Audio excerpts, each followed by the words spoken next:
different type of pants today, man. Got these little loose little stretch pants on. Get comfortable in this, yeah. You're looking like Bruce Leroy in those pants.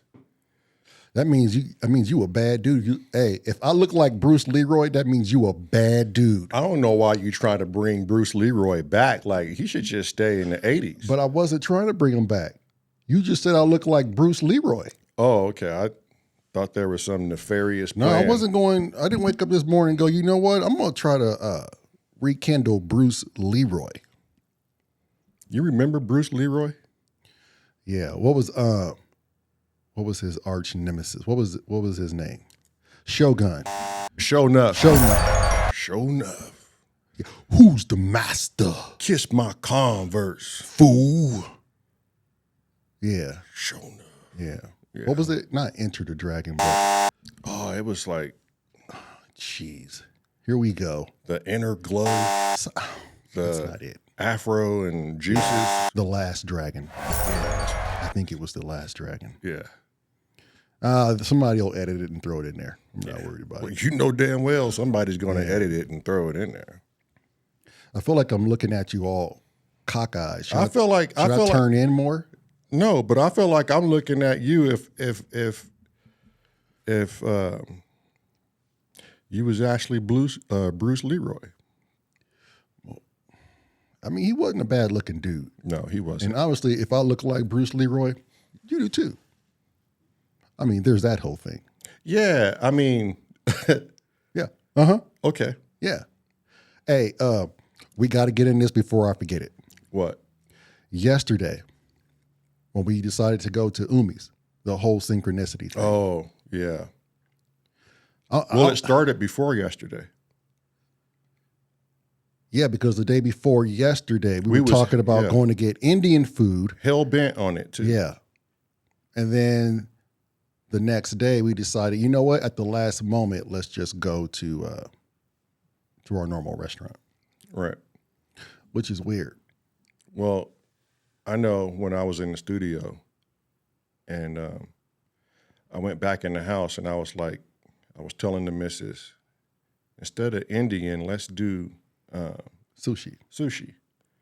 She goes, oh yeah, let's do that.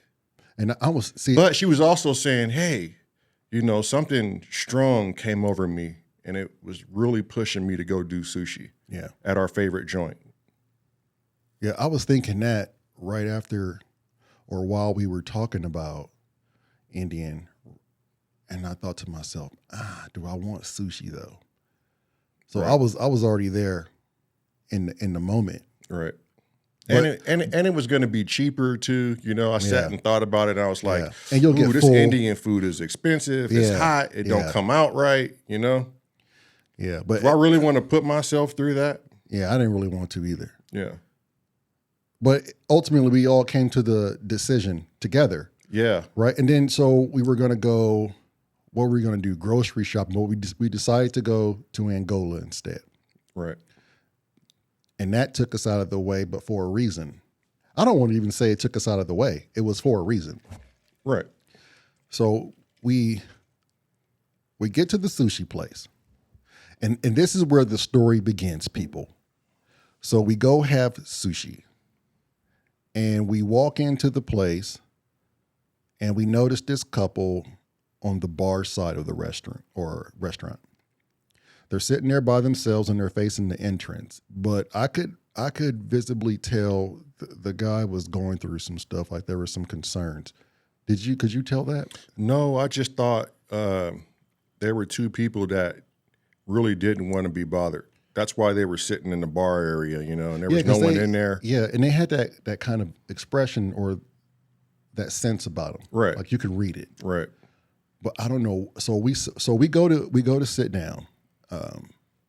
And we order some drinks, and for whatever reason, something's telling me to like buy them a drink. Right. Or to make some sort of interaction with them. I didn't get that feeling. But it was riding me to the point. We just wanted to be by ourselves. Yeah. Yeah, but it was riding me hard. It was riding me like a exhausted thoroughbred with a fat jockey. Oh, it was riding me hard. That's pretty bad, man. Yeah. I mean, I'm just saying. Yeah. So when I told you, hey, I think we should probably get them a drink. Right. For whatever reason. You agree with like no problem. Right. So the waitress goes and pours them the drink. And I wait. I didn't hurry up and turn around because I didn't want to, I think we had already actually ordered food and we were drinking. But for whatever reason, I didn't want to like turn around and make contact. Right. I just wanted them to think about that, enjoy their drink. I want to say like 20 minutes later, I turned around and just to see if they were looking our direction. Right. And it's like he was watching us the whole time, waiting to say, hey, thank you. Right. So I turned around and looked at him and he waved his hand. He said, thank you.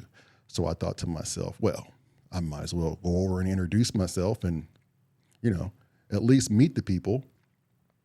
So I go up to the guy and he tells me right away that his grandfather died. Right. I hope he said his grandfather. I could hardly hear him, but I think he said his grandfather. Right. And that, it was a really rough night. He had died that, I guess it was the day before they got there. He had passed away. So I said, hey, my name is Lamar. It's my brother Lamont. We just bought you guys a drink. This is what we normally do, yada, yada. And he was like, no, he's like, I needed this. And that I just lost my grandfather, and I really appreciate that you guys got me this drink. Right. Well, I didn't go to the table with you, so I have no idea what you told this man. Yeah. So, you'll be right along with the audience. You're You're going to all find out together. Let's do this. So, he said, I kind of lost myself. Oh, he said,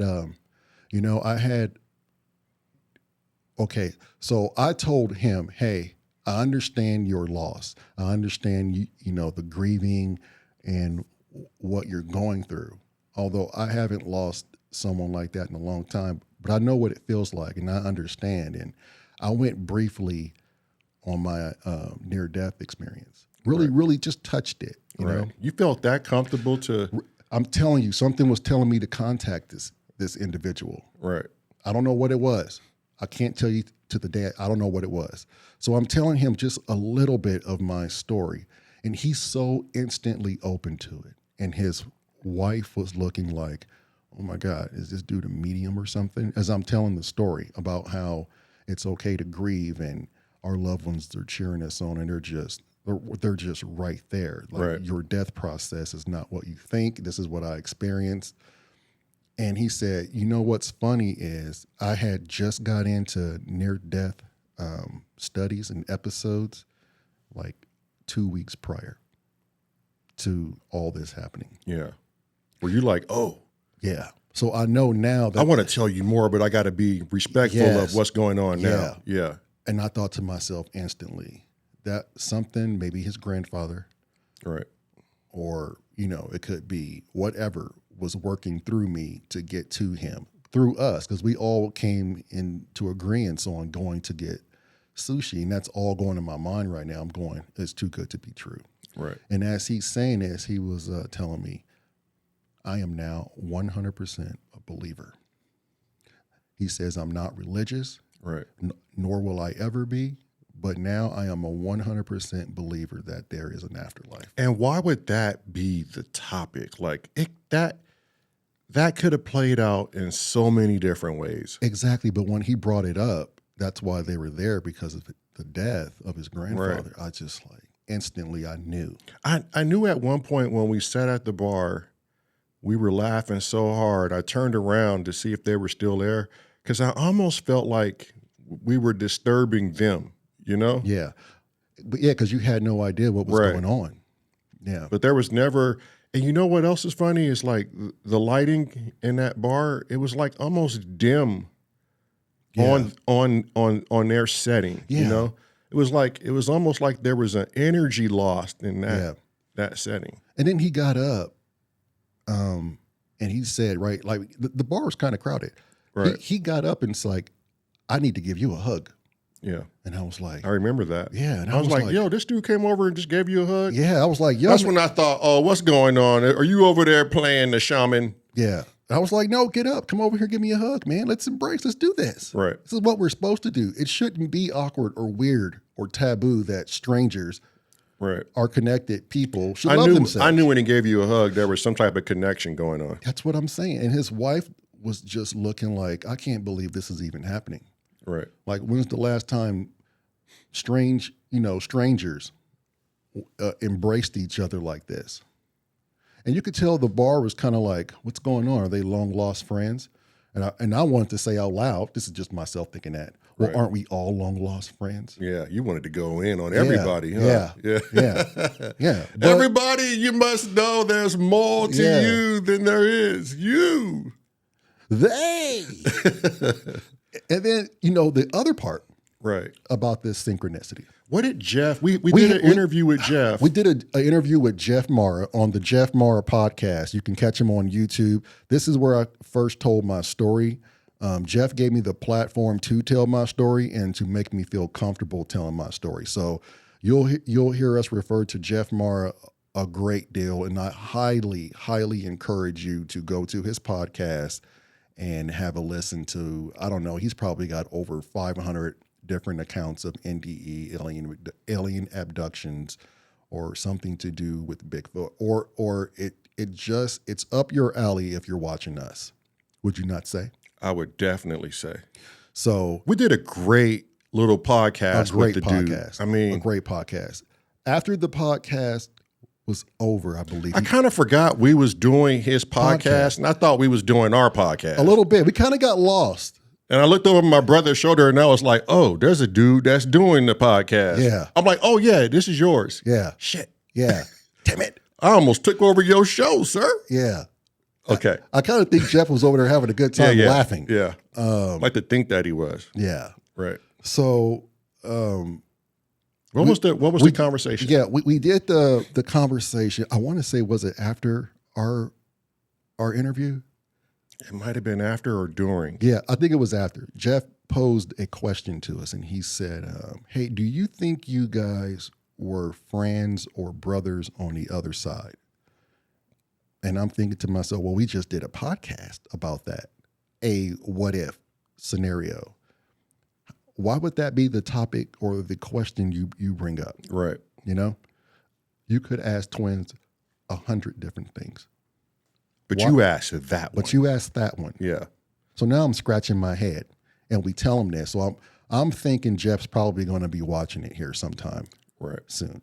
So, okay, that was the first instance of the morning. That's how the morning started, was with Jeff. And then we had this one occurrence at the restaurant.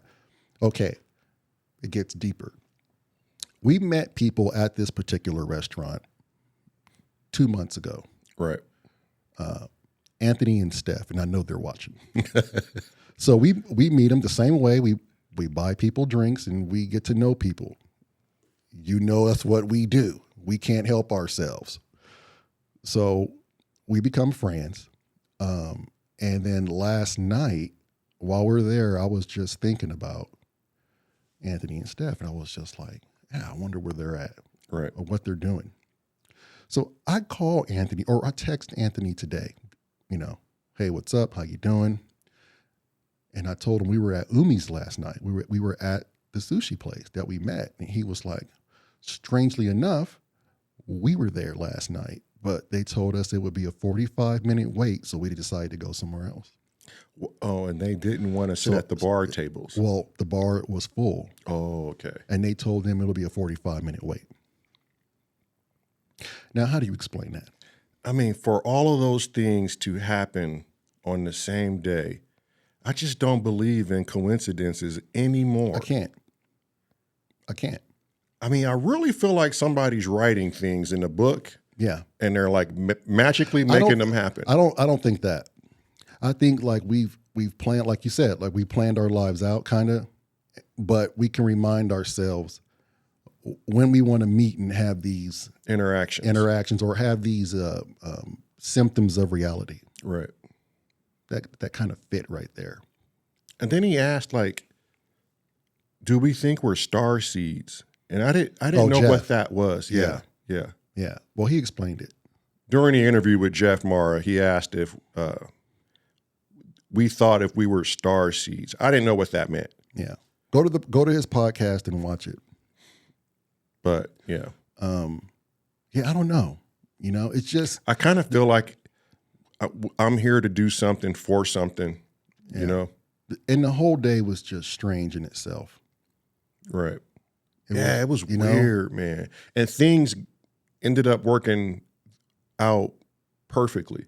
Yeah. Even when we were scrambling to get certain things tuned in for the show with Jeff. It almost seemed like it had to be at that time. Right. Things were going in array. We were like, oh no, what's wrong with our sound? And then as soon as it hit time to do the interview, everything just clicked into place. Right. It was almost like what was the frustration for? Exactly. You know? Like it was going to work out. Why didn't you just trust the process? Right. Stop getting in your way. I felt like that's what we were doing. We were just getting in our own way. Yeah, I was just like, why are we so flustered? Yeah. And there was no reason to ever be that way. If you trust in the process, the process will happen. Trying to take control again. Right. Stop trying to take control. Look, so you said something and it got me thinking. Here we go. You ready for the show? Let's go. Okay.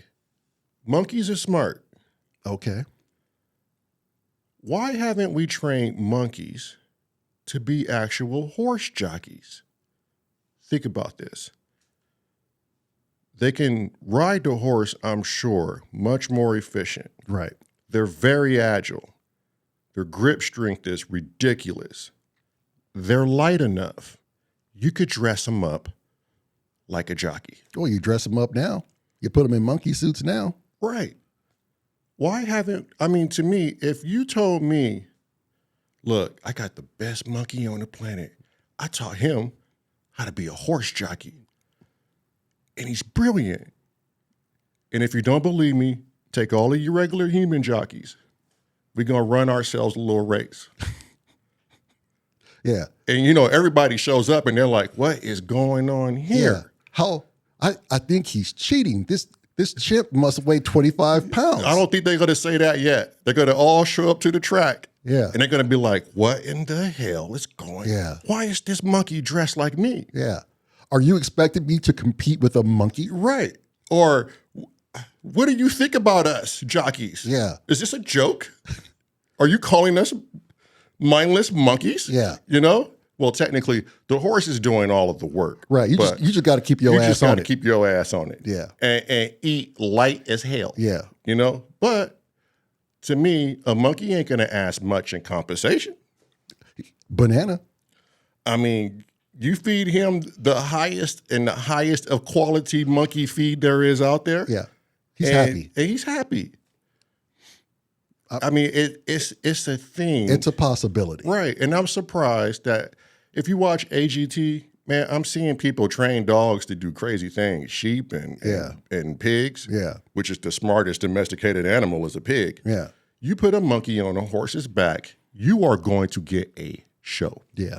Hey, they put the monkey in a NASA capsule and shot him off to space. Right. I don't know if that was 100% legit. No, he was sitting there just did. But all I'm saying is we think highly of monkeys to put them in space first, my good sir.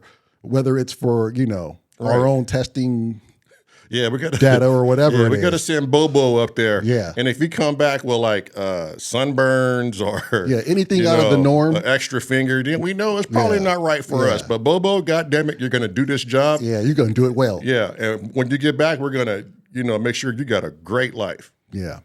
And I'm sure if people knew that there were monkeys racing horses, I bet they would pack the stadium. Right. And how would you pick your favorite monkey? You would have to know the character of the monkey. Like, is this monkey known to send this horse balls to the wall at the end of the race? Yeah. Or at the beginning of the race? You would have to look at a monkey like a hot jockey. He would be a hot monkey. Right. This monkey's hot on this horse. He has a routine to him. Yeah. Who is the trainer? Right. Because obviously he's digging in, my sir, and he's going for the long distance. Right. And I wonder if monkeys do it long enough. Once they get in the gates and get ready to be released, yeah, are they in the gates like, talking shit to each other. Yeah. Like, oh, Well, you know they yeah. are. It's competitive at this point. We've done this so long, and I know what I get fed Yeah. if I win this race. Yeah, I believe that. Yeah. Yeah. I believe other monkeys hold themselves higher because they're winning. I think they'll calculate their horse. Yeah. Like, oh, I know this horse. This is honey sauce horse. Yeah. You know? And if I send him just right, I'm going to get the tropical fruit punch I've always wanted. Jeez. You know, if it gets too crazy in the cage or the gates, you know how some horses don't like being in those gates. Right. And they get to freaking out. They have to open the gate, let a horse out, Bring them back in. lunge them a little bit, bring them back in. I bet you now you got two problems. You got two monkeys in there. Now you got a row of monkeys. Yeah. And they could be in there doing the monkey business. Yeah, whatever monkeys do Right. at that height of the moment. Right. I mean, you're not even guaranteed this horse is going to race because this monkey could just be, you know what I mean? Yeah. Up to monkey business. Yeah. It would be a hell of a gamble. Right. It would make horse racing that much more Right. interesting. That's what I'm saying. I would be the guy that would put a camera in each of the stalls in the gate. Just so you can see what Just those so I monkeys can are up see- to. Right? Yeah. Yeah. What are you up to when you're in there by Yeah. yourself? What are you guys really Right. doing? Right. And how do you tell one monkey, look, okay, when you win this race, you're only going to get this meal once, but I got to keep you light. We can't have you a heavy monkey. Yeah. You know, or this is going to defeat the purpose. Here's my only concern, and then we're going to wrap this up. Here's my only concern. What if we know what monkeys are notorious for? Right. At what point do monkeys start throwing shit Yeah. at other monkeys? At what point does it fly? Because you know it's coming out. Right. You know what their MO is. Right. Modus operandi. Right. You know what it is. Yeah. Because now they're not sitting behind a window. No. Now they're on horses. Yes. And the spectating is in abundance. Not like a zoo spectating. You can't tell me your monkey is not agile enough to race a horse, put it in his hand, Right. and slap it at another rider. Right. Or at the audience. Look at how many people are watching me now. I'm telling you, it's not a zoo audience now. Yeah. It's a full stadium audience. Yeah. We've all violated monkey code at that point. Yeah. Everyone's Everyone's eyeballing. Yeah. And we are all perceived as threats, brother. Yeah. Yeah. I don't want to be around after the race. No. I don't know how you congratulate a monkey who just raced a Right. horse. Like, I think things would be a hell of a lot interesting if we start using our environment, yeah. you know, and not just with the goofy horse racing, but with anything in life. Right. Yeah, I like that. You know, I just find it hard that we haven't somehow just became one with everything. Yeah. You know, Yeah. But then again, it's the human process. it is. But with that said, Yeah. subscribe, like. Ring the bell. Can you physically ring the bell? No, with your finger, I guess you can. I don't know. Yeah. Hit the bell, but make it. Stop with this damn Yeah, bell. The yeah. Patreon is up. So feel free to donate and help the cause. Right. It could be as little as $1. It could be as much as 75 cents. it could be as little as 75 cents. 75 cents on the dollar. It could be as much as $10. Donate to the cause. Only if you believe what we are doing is a necessity to mankind. Yeah. We're just trying to do our part. Right. But if you don't believe what we're doing, Yeah. you keep your change. Actually, yeah, you keep your change. It's Yeah. all right. Hey, and also let us know, have you ever had a moment like that where things just lined up for you and you just thought it didn't make any sense? Or it was just strange? Right. High strangeness. I think that was like the most synchronicity I had in one day ever. Yeah. So hit us up. Yeah, let us know. Peace.